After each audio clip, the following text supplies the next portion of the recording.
Ready start.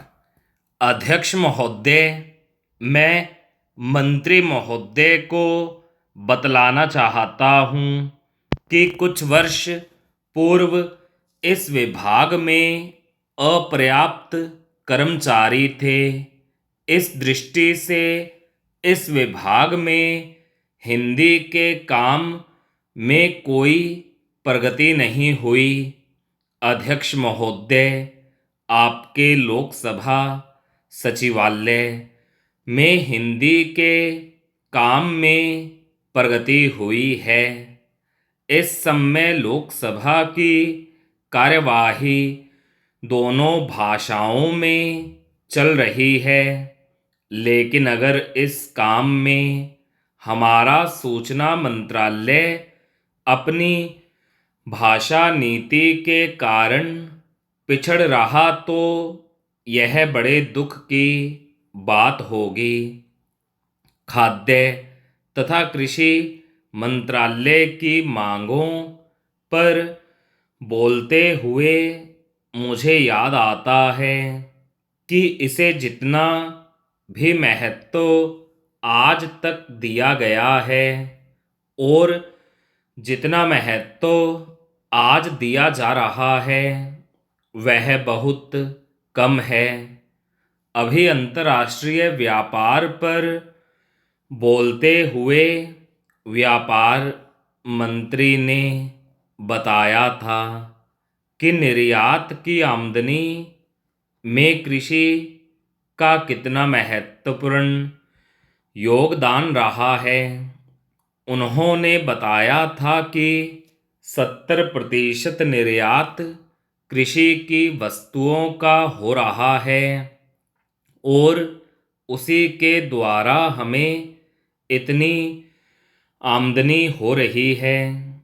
इस दृष्टि से कृषि का महत्व और भी ज़्यादा बढ़ जाता है।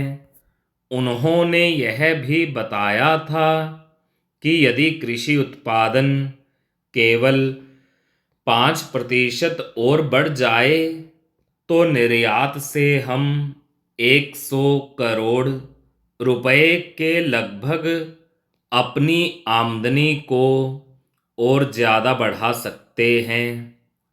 इतना महत्व होने के बावजूद भी मुझे बड़ा खेद है और सचमुच यह बड़े दुख की बात है कि आप कृषि के ऊपर जिसमें 100 करोड़ रुपया कमाने की क्षमता है, 1 करोड़ रुपया भी खर्च करने के लिए तैयार नहीं हैं।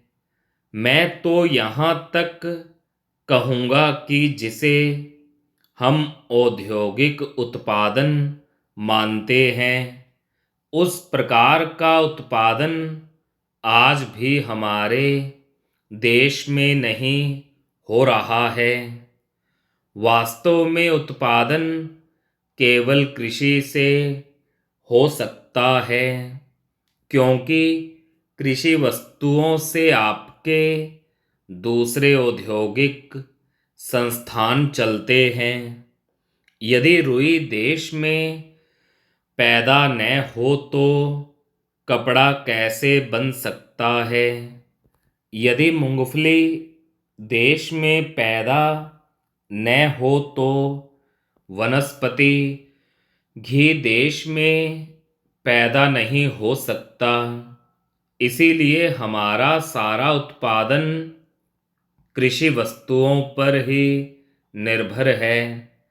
इसी तरह से खनिज पदार्थों की स्थिति है। यदि खनिज पदार्थ निकालने पर ज़्यादा जोर दिया जाए तो उससे न केवल उत्पादन बढ़ेगा, हमारे उद्योगों को काम मिलेगा, बल्कि विदेशी मुद्रा भी बहुत बड़ी मात्रा में कमाई जा सकती है। हमारे देश में हर प्रकार की वस्तुओं का बहुत बड़ा भंडार हमारी भूमि में उपलब्ध है स्टोव